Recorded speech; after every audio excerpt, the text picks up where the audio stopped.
Très cher ami, l'art brut n'existe pas. Indien nuage. Des eaux de pluie creusent et ravissent. Une drôle d'encoche. À poil sur une dune, une petite plume surprend mon visage au fond de sa poche. La belle du rivage, suave et sauvage, serrure sans cage que je crochette.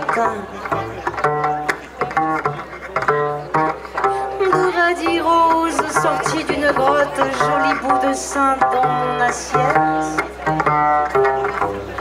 Dans le repère s'écoule tranquille, le long de sa cuisse, le couteau suisse. Cet art répond à une nécessité des gens. Tous les gens ont besoin de créer, tous les gens ont besoin de raconter quelque chose.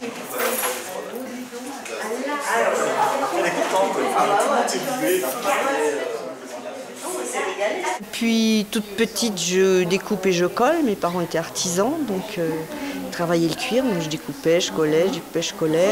Et puis petit à petit, je me suis mise à coller des bouts de tissu. Voilà, mais j'ai toujours collectionné. Je suis une grande collectionneuse de plein de choses. Chez moi, ce qui est essentiel, c'est la couleur. La flamboyance, la couleur. C'est une des dernières pièces que j'ai faites grâce à des bobines que j'ai trouvées. Donc j'ai appelé ça drôle de bobine, mine de rien. Elle a un petit côté un peu talisman, non, hein, quand même. Voilà. On peut lui raconter des secrets. Faire des vœux. Et en fait, je travaille beaucoup en improvisation. C'est ma main qui décide, c'est pas moi. Je sème des graines de joie, voilà, dans les cœurs et dans les mains.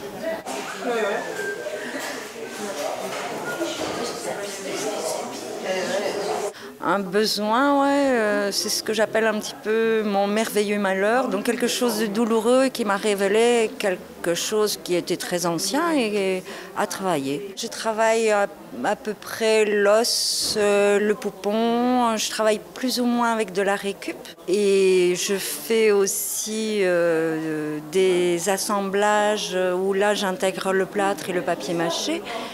Et en fait, je crée des créatures qui sont un peu entre l'humain et l'animal, entre la vie et la mort, entre le rire et les larmes. Mais voilà, toujours avec une petite pointe d'humour et de tendresse. Plein d'univers différents dans cette forme, ces formes d'art. Et il y a des travaux très colorés, des travaux plus sombres, c'est vraiment, je pense, c'est vraiment un domaine où les gens travaillent plus avec leur tripes, que ça se voit plus qu'ailleurs dans des autres formes d'art.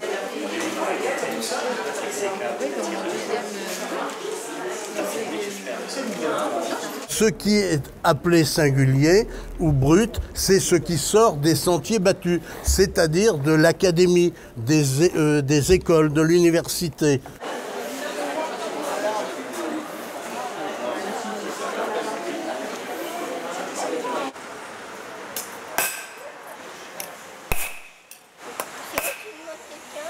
Et je fais de la sculpture à partir de matériaux que je ramasse, qu'on me donne, de toutes sortes. J'arrive pas à faire une seule chose. J'ai essayé de faire justement de me concentrer sur la sculpture ou de me concentrer sur la photo. Par exemple, ça fait presque un an que j'ai pas fait de photo parce qu'en ce moment j'y arrive pas. Je fais plus de sculpture. Puis il y a des moments, je ne vais pas arriver, je ne vais pas être dans l'état d'esprit de travailler dans mon atelier avec mon poste à souder.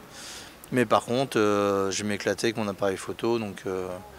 Et les couverts d'insultes, ça c'est presque c'est un truc fait totalement par hasard il y a 3-4 ans et c'est marrant à faire, ça détend. Et puis moi je dis que se faire payer pour insulter les gens, c'est quand même pas mal, donc je continue. Je ne connais pas du tout la région, que les choses soient claires. La Haute-Marne était pour moi une grande inconnue. Je ne savais même pas qu'il y avait la Haute-Marne. Je connaissais la Marne, mais Je savais pas qu'ils avaient fait un truc au-dessus. Et donc non, c'est sympa. Là, on dort chez l'habitant. Alors, je dors dans une ferme chez un artiste qui n'expose pas ici, parce qu'il n'expose jamais, parce qu'il fait ça pour lui. Et donc c'est super chouette. Puis de se retrouver avec plein d'autres gens qui sont dans ce genre d'univers, qui ont la même maladie mentale que moi, ça fait du bien aussi. Le retard s'attend à une nage dedans. Pourquoi resserres-tu tes pinces d'écrevisse? L'éminent cheval traverse le cheval, couvent de corail. Pour toi, mon enfant, son large portail à tulle et à franges n'a rien d'étrange, il n'y a plus de vent. C'est ça, c'est un cri de liberté, un cri d'authenticité, de vérité, et c'est ce qui fait la différence entre les bonnes œuvres et les mauvaises. Quand les créateurs sont authentiques, on le voit, ils ont quelque chose à transmettre et on arrive à le lire.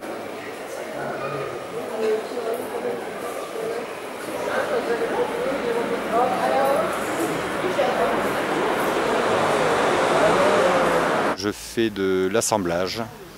Je récupère des vieux matériaux qui sont fichus et ensuite je les assemble en essayant d'en mettre le moins possible, de rester assez sobre dans mes sculptures. On découvre d'autres artistes qui viennent d'autres horizons et on partage nos liens, on partage nos vies un petit peu aussi, oui. pour le temps de 3 jours, quoi. Ici, là, en extérieur, on est 4 artistes à travailler le métal, oui.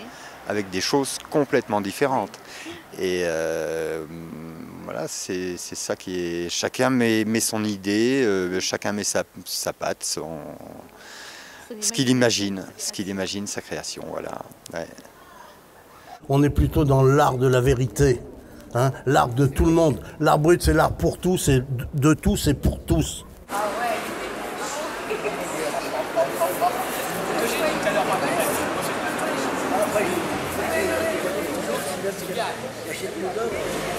Je fais de la sculpture essentiellement sur pierre et aussi sur béton. Alors depuis un peu plus de 20 ans. Donc je fais des petits personnages assez humoristiques que j'appelle les Popazzo, voilà, parce qu'ils ont tous un air de famille. Donc j'ai trouvé une identité qui sonne bien, qui peut venir du médiéval, qui peut venir aussi d'art précolombien, d'Amérique latine. Il y a plusieurs influences, il y a aussi de la bande dessinée. Et je commence toujours par des dessins. Et puis justement aujourd'hui, j'ai aussi sorti mes dessins en les plaçant sur des petits cartons. Voilà, on a cette grande roue. J'aime travailler de la manière la plus simple possible, j'ai des outils à main, je travaille simplement. C'est super de venir à un festival qui se tient pour la première fois et on voit que vraiment les organisateurs ont pensé à tous les détails, on a été super bien accueillis. Le cadre est vraiment très beau aussi, on est au centre de la ville. Les personnes qu'on a rencontrées aujourd'hui sont venues parce qu'ils en ont entendu parler, parce qu'ils sont contents de voir un festival comme ça à Chaumont. Donc c'est vraiment un plaisir d'y venir. On appelle ça les papillons, on dit aussi j'ai le bourdon. Je sais pas quelle mouche m'a piqué, mais ça me donne envie de t'aimer. Je suis un papillon posé sur ton épaule, qui ose goûter au miel de ta peau. Je suis un papillon bleu ivre d'amour. Un papillon bleu ivre d'amour. Pourquoi?